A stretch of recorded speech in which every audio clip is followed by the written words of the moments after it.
Europe 1, La France bouge. Elisabeth Assayag. C'est déjà la dernière partie de cette France qui bouge dans le cinéma d'animation. Nous sommes une référence mondiale. Et oui, ça se passe en France à l'occasion de la journée mondiale du film d'animation. Nous avons voulu en savoir plus sur la meilleure école, l'une des meilleures écoles du monde en termes de films d'animation. C'est l'école des Gobelins. Et nous sommes avec vous, Cécile Blondel, la directrice du développement international de l'école des Gobelins. Nous sommes avec notre start-up du jour, Claire Failly, la fondatrice d'édition animée qui développe l'application Blink Book. Allez voir, c'est absolument extraordinaire pour le faire avec les enfants.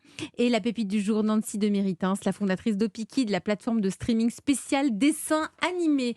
Et nous sommes aussi avec Solène Godin dans cette France Bouge consacrée à nos films d'animation. On a eu envie de se poser, de découvrir l'histoire d'un studio qui a plus de 20 ans. Ce studio, ce sont eux qui ont fabriqué, qui ont fait, comment on dit qui ont produit les triplettes de Belleville ou encore Minuscule. Allez, direction Angoulême. La France bouge, la saga du jour. Alors Solène Godin, c'est un grand acteur du film d'animation française, primé plusieurs fois pour ses collaborations et ses productions. C'est le studio 2D 3D qui a été créé en 1999 à Angoulême. 2D 3D, c'est le fabuleux destin de Malika Brahmi. Elle naît en 1964 dans un camp de réfugiés algériens. D'abord infirmière, puis enseignante. Ce qui l'anime, c'est raconter des histoires et avoir un crayon à la main la démange. En 1996, sa rencontre avec son associé change sa vie.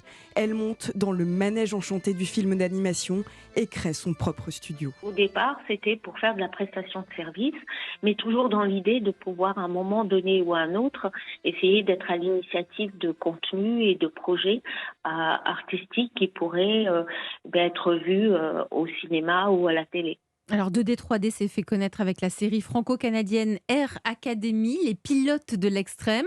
Et 3 ans plus tard, Solène, leur première collaboration sur un long métrage les propulse au cinéma. Avec L'enfant qui voulait être un ours en 2002, 2D 3D crève l'écran.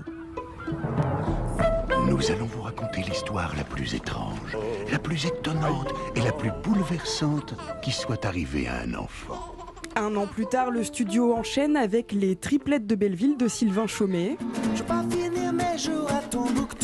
Tapis rouge, Hollywood, le film est sélectionné aux Oscars et applaudi au Festival de Cannes. Malika est au pays des merveilles.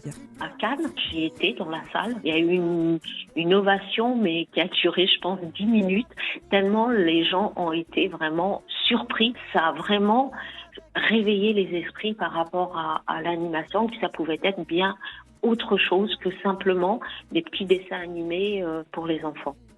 À partir de ce moment, ce studio français rivalise, on peut le dire, avec les grands studios hollywoodiens. Et débute alors le voyage de Malika dans le monde des producteurs. Une femme dans un gang de requins, mais le petit studio d'Angoulême est irréductible. Les Gaulois!